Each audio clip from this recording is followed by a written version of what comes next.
Last lecture में हम लोग एयर ब्लैडर के बारे में पढ़ रहे थे, यूनिक करेक्टर जो था ब्राउन एल्गी के बारे में। तो उसमें हमने डिस्कस किया था कि एयर ब्लैडर यूनिक करेक्टर है किसका, ब्राउन एल्गी का। यूनिक कैसे है? क्योंकि बाकी किसी भी एल्गी में एयर ब्लैडर देखने को नहीं मिलता है। जैसा कि नाम से ही पता चल रहा है कि इसके अंदर गैसेस फिल्ड अप होंगी और एल्गी को बायंसी एबिलिटी देंगी। क्या देंगी? बायंसी, फ्री फ्लोटिंग एबिलिटी देंगी, ताकि वो फ्रीली फ्लोट कर सके और अपने फोटोसिंथेटिक पार्ट्स को, जिनको लाइट चाहिए फोटोसिंथेसिस करने के लिए, तो उनको नियर टू सरफेस रख सके। ठीक है। इसी तरीके का सेकंड यूनिक कैरेक्टर इनके केस में आता है, that is फ्यूकोजन vesicle.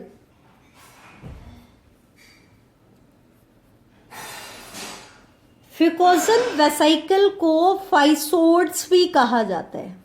Important point है, ध्यान से देखना, यूनिक फीचर है ये इनके। फ्यूकोजन वेसिकल्स को क्या कहते हैं? फाइसोड्स भी कहा जाता है। ठीक है। एक्चुअल में फ्यूकोजन वेसिकल आपको सिर्फ ब्राउन एल्गी में देखने को मिलेंगी, और खास करके ब्राउन एल्गी में भी इनके वेजिटेटिव एंड रिप्रोडक्टिव सेल्स में।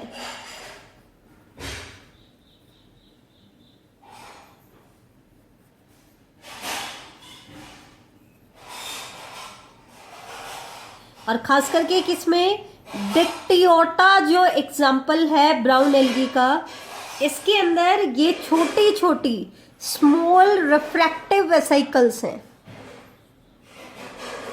स्मॉल रिफ्रैक्टिव वेसिकल्स हैं विच आर अबेंडेंट अमाउंट में है in the vegetative and reproductive cells of brown seaweed, that is Dictyota. अब सबसे मेन चीज क्या है कि इनका पर्पस क्या है? तो these vesicles contain phenolic compound. एक फिनोलिक कंपाउंड इनके केस में होता है, और उस फिनोलिक कंपाउंड को हम क्या कहते हैं? फ्यूकोजन। एक्चुअल में ये फ्यूकोजन जो फिनोलिक कंपाउंड होता है, it is the product of photosynthesis. किसका प्रोडक्ट होता है? फोटोसिंथेसिस का ही एक प्रोडक्ट होता है। It is the product of photosynthesis. ठीक है। एक चीज ध्यान रखना कि ये जो वेसिकल्स होती है, they are colourless in water. Water के अंदर जब तक रहेंगी तब तक कलरलेस होती है, लेकिन जब इनको एयर से एक्सपोज करेंगे, व्हेन एक्सपोज टू एयर, तो ये कैसी हो जाएंगी? ब्राउन कलर की हो जाएंगी। कैसे हो जाएंगे बेटा? ब्राउन कलर की हो जाएंगी। दोबारा से मैं बता रही हूं आपको, ध्यान से देखना कि जैसे ही इनको हम एक्सपोज करते हैं तो ये क्या हो जाती है बेटा? ब्राउन कलर की हो जाती है। लेकिन जब तक पानी में रहेंगी तब तक कैसी रहेंगी? कलरलेस रहेंगी। इनका फंक्शन क्या है? क्योंकि इन वेसिकल्स में फ्यूकोजन फिनोलिक कंपाउंड होता है, तो इसका फंक्शन भी क्या होगा? पॉलीफिनॉल की स्टोरेज करना। इनका फंक्शन क्या होता है? पॉलीफिनॉल्स की स्टोरेज करना। दोबारा से मैं रिपीट कर देती हूं, ध्यान से देखना। फ्यूकोजन वेसिकल्स को ही फाइसोड्स भी कहा जाता है। ये स्मॉल रिफ्रैक्टिव वेसिकल्स होती हैं which are abundant in vegetative and reproductive cells of Dictyota. ठीक है। Fucosan vesicle contain a phenolic compound, जिसको हम कहते हैं बेटा फ्यूकोजन। एक्चुअल में फ्यूकोजन क्या होता है? फोटोसिंथेसिस का ही एक प्रोडक्ट होता है। ये वेसिकल जब तक पानी के अंदर रहता है ब्राउन एल्गी तो कलरलेस होती है, but when exposed to air brown colour की हो जाती है। और इनका फंक्शन क्या होता है? पॉलीफिनॉल्स की स्टोरेज करना। ठीक है। तो ये इसका एक कॉमन एग्जांपल आता है। नेक्स्ट हम आते हैं, ये तो थे यूनिक फीचर। अब हम कुछ एक और फीचर इसका देख लेते हैं, इनकी अल्टरनेशन ऑफ जनरेशन के बारे में। ब्राउन एल्गी का लास्ट फीचर है अल्टरनेशन ऑफ जनरेशन। बेटा एक्चुअल में अल्टरनेशन ऑफ जनरेशन का मतलब क्या है? सबसे पहले तो ये समझो, एल्गी की बॉडी में दो फेजेस होते हैं।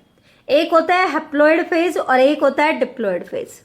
हैप्लॉइड फेज को हम कहते हैं गैमेटोफाइट, जिसके एंड में गैमीट्स की फॉर्मेशन होगी बाय माइटोसिस। और डिप्लॉइड फेज को हम कहते हैं स्पोरोफाइट, जो एंड में मियोसिस करेगा और हैप्लॉइड स्पोर बनाएगा, मतलब गैमेटोफिटिक फेज को स्टार्ट करेगा।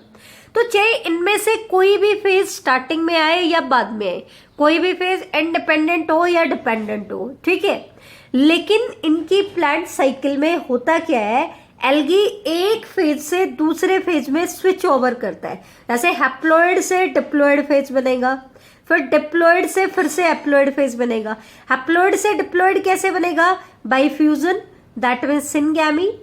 और डिप्लॉइड से हैप्लॉइड कैसे बनेगा, बाय मियोसिस।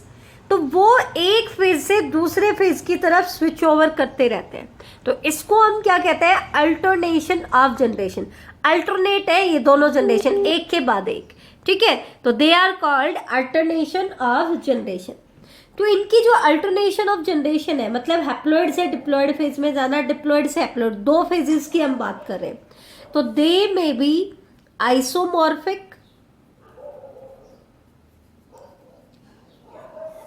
या फिर हेट्रोमॉर्फिक होते हैं। अब इन वर्ड से तो आप इजीली पहले से भी वाकिफ है। आइसो का मतलब होता है सेम और मॉर्फिक मतलब morphologically. That means in algae के अंदर जो दोनों फेसोमॉर्फिक में आइसो वर्ड का मीनिंग है सिमिलर और मॉर्फिक मीन्स मॉर्फोलॉजिकली। मॉर्फोलॉजी क्या होती है, एक्सटर्नल अपीयरेंस होती है। तो इन एल्गी के केस में इनके जो दोनों फेजेस होते हैं, gametophytic phase and sporophytic phase, they are morphologically similar.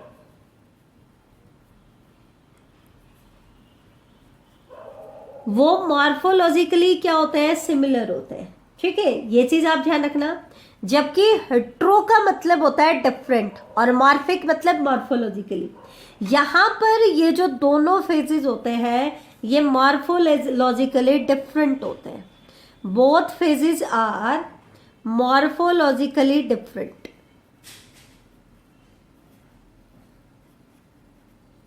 तो कुछ एल्गी ऐसे हैं जिनके दोनों फेज दिखने में एक जैसे है, मॉर्फोलॉजिकली एक जैसे है, और कुछ एल्गी ऐसे हैं जिनके दोनों फेजेस अलग अलग दिखाई देते हैं, अपीयरेंस अलग अलग है। तो आइसोमॉर्फिक अल्टरनेशन ऑफ जनरेशन किस किस के केस में हमें देखने को मिलेगी, एक्टोकार्पस। मॉर्फिक ब्राउन एल्गी के एग्जाम्पल है एक्टोकार्पस एंड डिक्टियोटा। ऐसे ही हेट्रोमॉर्फिक ब्राउन एल्गी के एग्जाम्पल है आपका बेटा लैमिनेरिया। लैमिनेरिया में जो दोनों फेजेस होते हैं वो मॉर्फोलॉजिकली डिफरेंट है, लेकिन एक्टोकार्पस और डिक्टियोटा के हैप्लॉइड फेज और डिप्लॉइड फेज में कोई भी डिस्टिंक्शन मॉर्फोलॉजिकली आपको दिखाई नहीं देती है। तो ये तो बेटा कुछ इंपॉर्टेंट पॉइंट्स थे किसके, आपके ब्राउन एल्गी के। इसी तरीके से कुछ इंपॉर्टेंट पॉइंट्स हम डिस्कस करेंगे रेड एल्गी की। तो ये ध्यान से देखना, रेड एल्गी की अगर हम बात करें तो रेड एल्गी को सबसे पहला क्वेश्चन इसमें क्या आता है कि रेड एल्गी को रेड एल्गी क्यों कहा जाता है, इसका कारण क्या है। तो बेटा इसके अंदर एक फोटोसिंथेटिक पिगमेंट डोमिनेंट होता है, और वो फोटोसिंथेटिक पिगमेंट कौन सा होता है, आर फाइकोइरिथ्रिन। जितने भी फोटोसिंथेटिक पिगमेंट है उनमें से सबसे अबेंडेंट कौन है, इनमें आर फाइकोइरिथ्रिन है, इसलिए ये रेड एल्गी कहलाते हैं। लेकिन इनमें भी अगर आप इनकी हैबिटेट को देख करके कहोगे तो ये चीज ध्यान रखना, दे अकर इन बोथ। ये एनसीईआरटी का पॉइंट है, एनसीईआरटी में भी हमने डिस्कस किया था। वेल लाइटेड रीजन्स, ऐसा नहीं है कि ब्राउन एल्गी डीपेस्ट लेयर में ही मिलेंगे, वेल लाइटेड रीजन्स में भी आपको रेड एल्गी देखने को मिलेंगे, ठीक है, क्लोज टू द सरफेस, वहां पे भी आपको रेड एल्गी देखने को मिलते हैं। लेकिन ये एक ऐसा एल्गी है जो ग्रेटर डेप्थ पे भी पाया जाता है। डेप्थ रीजन में, आपका ओशन के डेप्थ रीजन में, नीचे की लेयर्स में अगर हम चले जाएं तो आपका ग्रीन एल्गी सरवाइव नहीं कर सकता है। ग्रीन एल्गी सरफेस पे ही सरवाइव कर सकता है, क्योंकि उसके पास जो फोटोसिंथेटिक पिगमेंट है वो लॉन्गर वेवलेंथ ऑफ लाइट को एब्जॉर्ब करते हैं। लेकिन रेड एल्गी के पास क्योंकि आर फाइकोइरिथ्रिन पिगमेंट है, एक्चुअल में होता क्या है, वाटर के अंदर जब लाइट पेनिट्रेट करती है ना, तो जैसे जैसे वो डीपर लेयर्स में होती चली जाती है उसकी वेवलेंथ क्या हो जाती है, छोटी हो जाती है। तो डीपेस्ट लेयर में जो लाइट की वेवलेंथ पहुंच पाती है वो कौन सी होती है, ब्लू ग्रीन वेवलेंथ रीजन की होती है। किसकी होती है, ब्लू ग्रीन वेवलेंथ रीजन की। अब क्योंकि रेड एल्गी में आर फाइकोइरिथ्रिन पिगमेंट होता है, तो ये आर फाइकोइरिथ्रिन पिगमेंट इस ब्लू ग्रीन लाइट को एब्जॉर्ब कर सकता है, इसको कैप्चर कर सकता है, ठीक है। तो सिर्फ कौन सा एल्गी ग्रेटर डेप्थ में सरवाइव कर सकता है, रेड एल्गी। और उसका कारण क्या है, क्योंकि इसके केस में आर फाइकोइरिथ्रिन पिगमेंट प्रेजेंट होता है, ठीक है। बेटा ध्यान रखना, 2 पॉइंट मैंने बताए। पहला पॉइंट मैंने क्या बताया, जैसे जैसे लाइट पेनिट्रेट करती जाएगी उसकी वेवलेंथ छोटी होती जाएगी। और ग्रेटर डेप्थ की अगर हम बात करें तो उस रीजन में जो लाइट की वेवलेंथ पहुंच पाती है वो कौन सी होती है, ब्लू ग्रीन लाइट, ठीक है। ध्यान रखना, ब्लू ग्रीन वेवलेंथ की जो लाइट होती है वो पहुंच पाती है ग्रेटर डेप्थ में, तो उसको क्लोरोफिल पिगमेंट एब्जॉर्ब नहीं कर सकता है, जो कि ग्रीन एल्गी में डोमिनेंट होता है। उसको आर फाइकोइरिथ्रिन पिगमेंट एब्जॉर्ब कर सकता है। ब्राउन एल्गी में भी ये पिगमेंट नहीं है, तो ग्रेटर डेप्थ में तो वो भी सरवाइव नहीं कर सकती है। हालांकि इंटरमीडिएट डेप्थ में वो सरवाइव कर जाते हैं ब्राउन एल्गी, लेकिन ग्रेटर डेप्थ में वो भी सरवाइव नहीं कर पाते, ठीक है। दूसरा इनका यूनिक पॉइंट क्या था कि इनमें फर्टिलाइजेशन के बाद पोस्ट फर्टिलाइजेशन डेवलपमेंट भी देखने को मिली। देखो कई सारे पॉइंट है इनके जो ये शो करते हैं कि रेड एल्गी बाकी एल्गी से एडवांस्ड है। क्यों एडवांस है, क्योंकि वेल लाइटेड रीजन्स में भी आपको देखने को मिल रहा है, ग्रेटर डेप्थ में भी देखने को मिल रहा है। दूसरा, इनमें fertilization is accompanied by post fertilization development. जैसे कि हमने पॉलीसाइफोनिया के केस में बात की थी कि इनके केस में क्या था, जाइगोट बनने के बाद कार्पोस्पोर की फॉर्मेशन होती है, फिर कार्पोस्पोर जर्मिनेट करता है तो टेट्रास्पोर की फर्दर मियोसिस होकर के टेट्रास्पोर की फॉर्मेशन होती है। तो वो होती है post fertilization development. Post fertilization development higher plants का कैरेक्टर है, लेकिन रेड एल्गी के मेंबर्स कुछ एडवांस कैरेक्टर को शो कर रहे हैं कि इनमें कुछ पोस्ट फर्टिलाइजेशन डेवलपमेंट देखने को मिलती है, मतलब फर्टिलाइजेशन के बाद जो डेवलपमेंट होती है, ठीक है। कलर की अगर हम बात करें तो जब ये डीप वाटर में पाए जाते हैं तो they are more red in colour, और उसका रीजन मैंने बता ही दिया है, इनके अंदर आर फाइकोइरिथ्रिन पिगमेंट प्रीडोमिनेंट हो जाएगा। तो आर फाइकोइरिथ्रिन पिगमेंट जो है वो रेड कलर इंपार्ट करता है, तो उसकी अमाउंट बढ़ेगी तो रेड कलर भी बढ़ेगा, ठीक है, ठीक है। क्लोरोफिल के कंपैरिजन में जो रेड एल्गी डीप वाटर में पाए जाते हैं उनमें आर फाइकोइरिथ्रिन पिगमेंट की प्रोडक्शन बढ़ जाती है। क्लोरोफिल के कंपैरिजन में इसकी अमाउंट ज्यादा होती है, इसलिए दे appear more red in colour, ठीक है। लेकिन अगर डीपर वाटर की बजाय ये शैलो वाटर में मिले, कम गहरे पानी में मिले, मतलब ज्यादा डेप्थ पे ना मिले, तो ये ग्रीन कलर के अपीयर भी हो सकते हैं। जरूरी नहीं है कि रेड एल्गी हमेशा रेड ही कलर क्यों, क्योंकि अब आर फाइकोइरिथ्रिन पिगमेंट की बजाय क्लोरोफिल पिगमेंट की प्रोडक्शन बढ़ जाएगी। तो क्लोरोफिल पिगमेंट इनको कैसा कलर देता है, ग्रीन कलर देता है, ठीक है। तो ये चीज ध्यान रखना।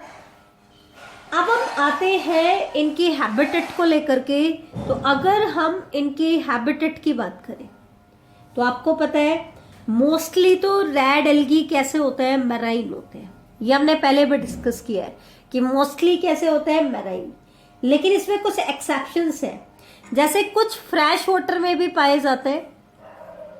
अब फ्रेश वाटर में कौन कौन से ब्राउन रेड एल्गी देखने को मिलेंगे, बैट्रैकोस्पर्मम, ये इंपॉर्टेंट है, पूछा जाता है फ्रेश वाटर में कौन कौन से एल्गी, रेड एल्गी आपको देखने को मिलेंगे। तो एक तो है बैट्रैकोस्पर्मम और दूसरा है लिम्नेइया। ये दो ऐसे रेड एल्गी है जो आपको फ्रेश वाटर में देखने को मिलते हैं। दूसरा आ गया आपका पोरफायरिडियम, ये भी एक एक्सेप्शंस में आता है। पोरफायरिडियम जो रेड एल्गी है, it is found on land, land के ऊपर पाए जाते हैं। तो ये कुछ एक्सेप्शंस इनके आ जाते हैं, ठीक है। इसके अलावा कुछ और पॉइंट को हम डिस्कस कर लेते हैं जो इंपॉर्टेंट है, ध्यान से देखना। नेक्स्ट पॉइंट आता है इसमें कि अगर हम सेलुलरिटी की बात करें तो mostly red algae multi cellular nature के होते हैं। कैसे नेचर के होते हैं? मल्टी सेलुलर नेचर के होते हैं। लेकिन पोरफायरिडियम इसमें एक एक्सेप्शन है। पोरफायरिडियम जो रेड एल्गी है, इसका नेचर कैसा है बेटा? यूनिसेलुलर है, ठीक है। तो ये एक एक्सेप्शन आता है। कोरेलाइन एल्गी, ये इंपॉर्टेंट पॉइंट है, ध्यान से देखना। कुछ रेड एल्गी जो है, इनकी सेल वॉल में कैल्शियम कार्बोनेट होता है। ध्यान से सुनना, इंपॉर्टेंट है। कुछ रेड एल्गी की सेल वॉल में क्या होता है? कैल्शियम कार्बोनेट होता है, जिसकी वजह से इनका थैलस स्टोनी हो जाता है। क्योंकि कैल्शियम कार्बोनेट है तो थैलस कैसा हो जाएगा? स्टोनी हो जाएगा।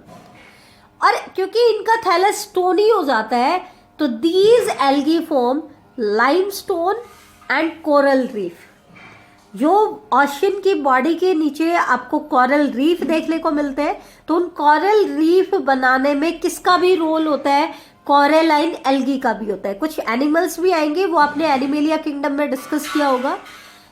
लेकिन उसको बनाने में रेड एल्गी में जो कोरेलाइन एल्गी है, वो लाइमस्टोन और कोरल रीफ बनाने में इन्वॉल्व होते हैं। अब उन रेड एल्गी के नाम क्या है? कोरेलिना एंड लिथोथैम्नियोन। कौन कौन से हैं? कोरेलिना एंड लिथोथैम्नियोन। अब हम इनके कलर की बात करें, लास्ट पॉइंट आज का हम डिस्कस कर रहे हैं, ठीक है।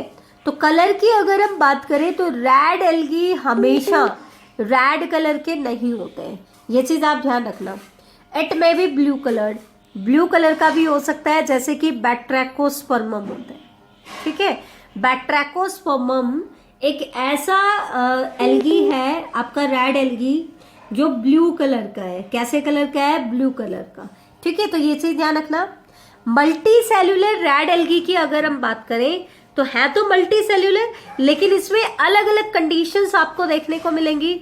या तो फिलामेंटस होंगे, मतलब लॉन्ग थ्रेड लाइक, जैसे कि इरिथ्रोट्राइकिया होता है, या फिर पैरेनकाइमेटस होते हैं। जैसे पैरेनकाइमा सेल्स होती है ना, लूजली अरेंज्ड होती है लेकिन अपनी आइडेंटिटी को लॉस नहीं करती, तो वैसे ही पोरफायरा पैरेनकाइमेटस कंडीशन शो करता है।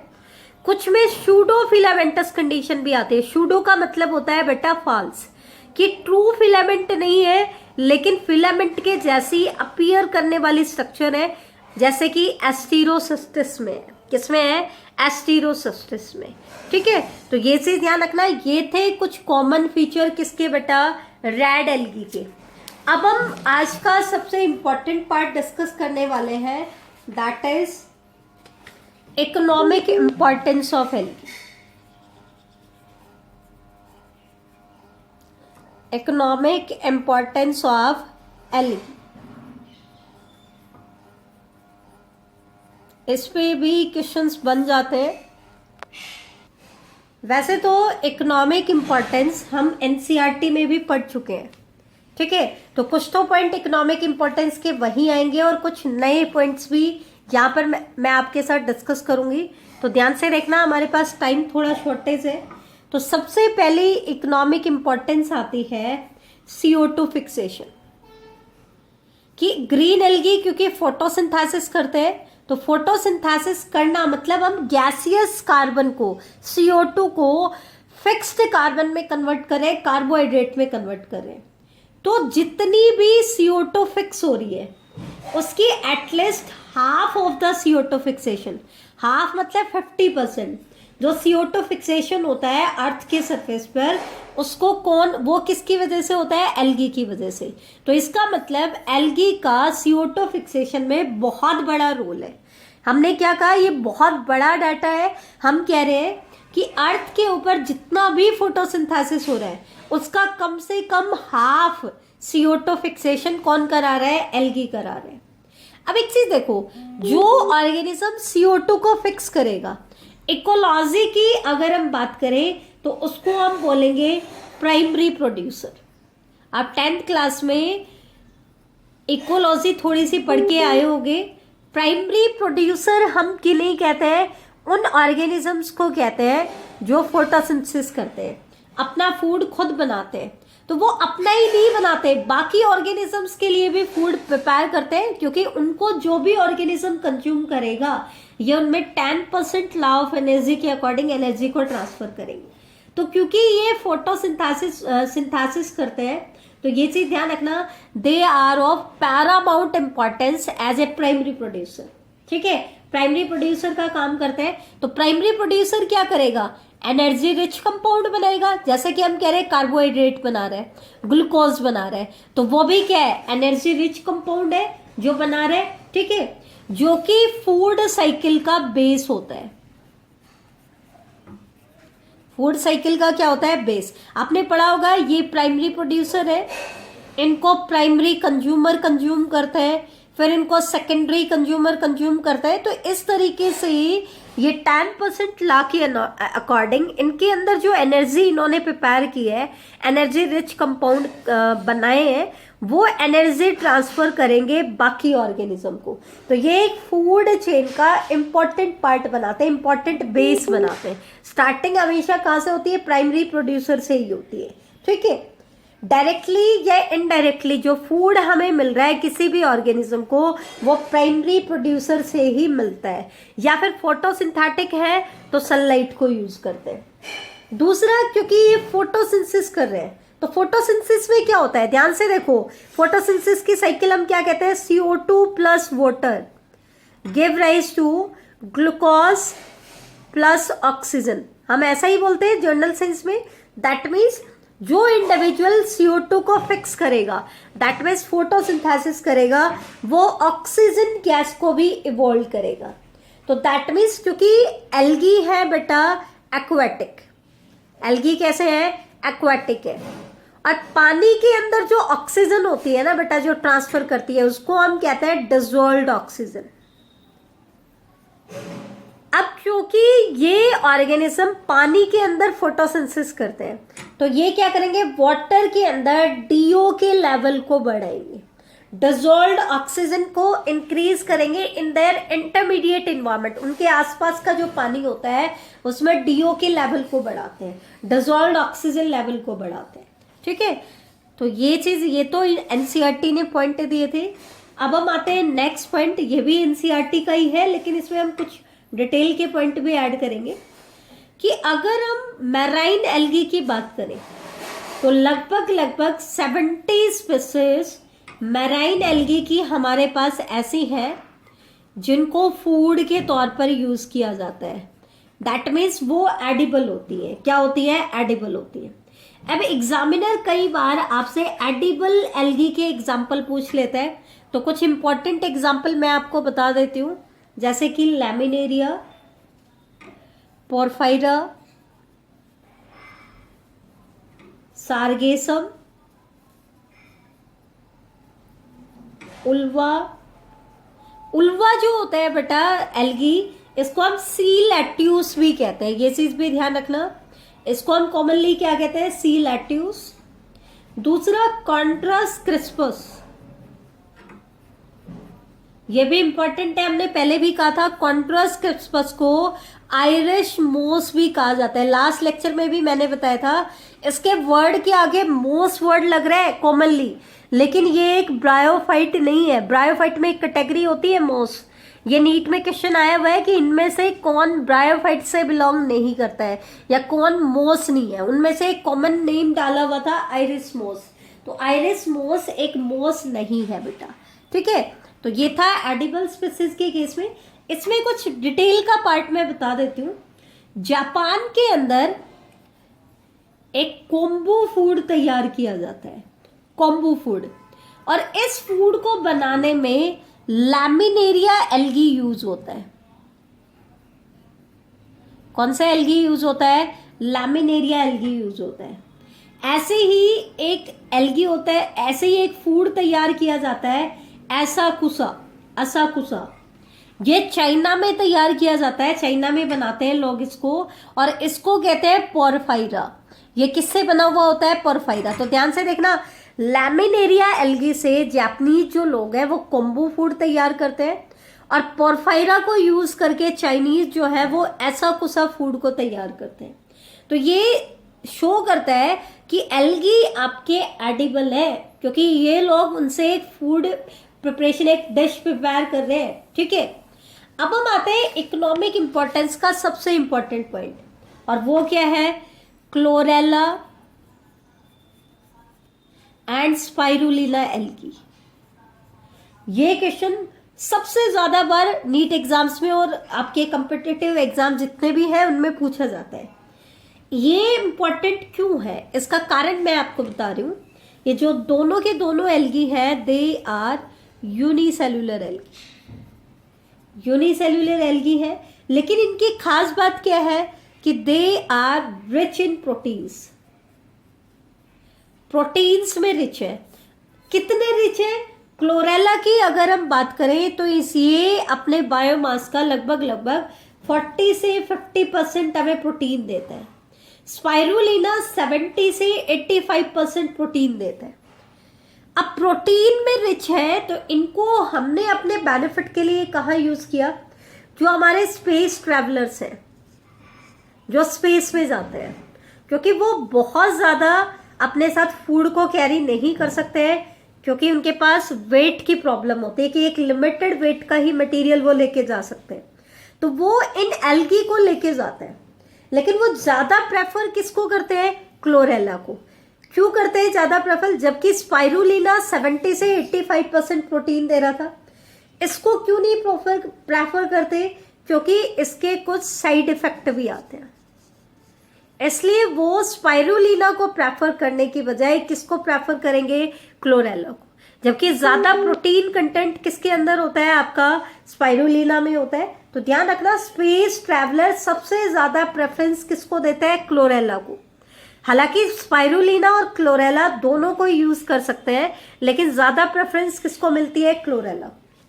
और इवन ह्यूमन के लिए ही नहीं, जो एनिमल्स के लिए जो फोडर तैयार किया जाता है उसमें भी हम कुछ एल्गी को यूज करते हैं, जैसे कि लैमिनेरिया एंड फ्यूकस। इनको फोडर तैयार करने के लिए भी यूज किया जाता है। सिमिलरली मैन्योर की प्रिपरेशन के लिए भी एल्गी को यूज किया जाता है। कुछ जो आपके एल्गी होते हैं ये मैन्योर के लिए भी एक सोर्स का काम करते हैं।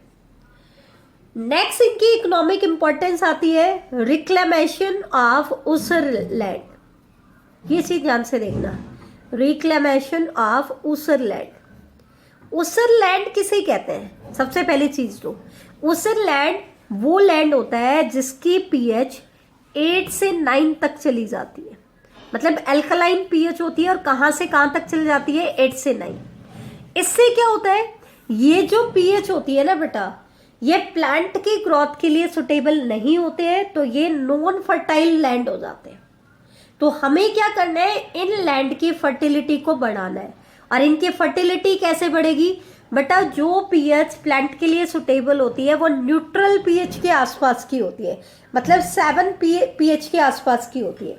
तो इसको ऊसर लैंड को फर्टाइल लैंड में कन्वर्ट करने के लिए हम इन फील्ड एरियाज में ग्रो कराते हैं ब्लू ग्रीन एल्गी को। अब क्योंकि ब्लू ग्रीन एल्गी भी एक टाइप का एल्गी ही है, तो ये चीज ध्यान रखना, ब्लू ग्रीन एल्गी को जब हम इन लैंड पे ग्रो कराते हैं तो ये पीएच को रिड्यूस कर देते हैं। कहां से कहां तक? 6.8 से लेकर के 7 पीएच तक रिड्यूस कर देते हैं। तो जब हम 7 पीएच तक इसको लेके जाते हैं तो सोइल कैसा हो जाता है? फर्टाइल हो जाता है। तो ऊसर लैंड की रिक्लेमेशन के लिए भी इसको यूज किया जाता है। तो ये थी इनके इकोनॉमिक इंपॉर्टेंस के कुछ इंपॉर्टेंट पॉइंट। बाकी की इसके इकोनॉमिक इंपॉर्टेंस के पॉइंट्स हम नेक्स्ट लेक्चर में डिस्कस करेंगे। आज का टाइम अप हो गया है। थैंक यू बेटा।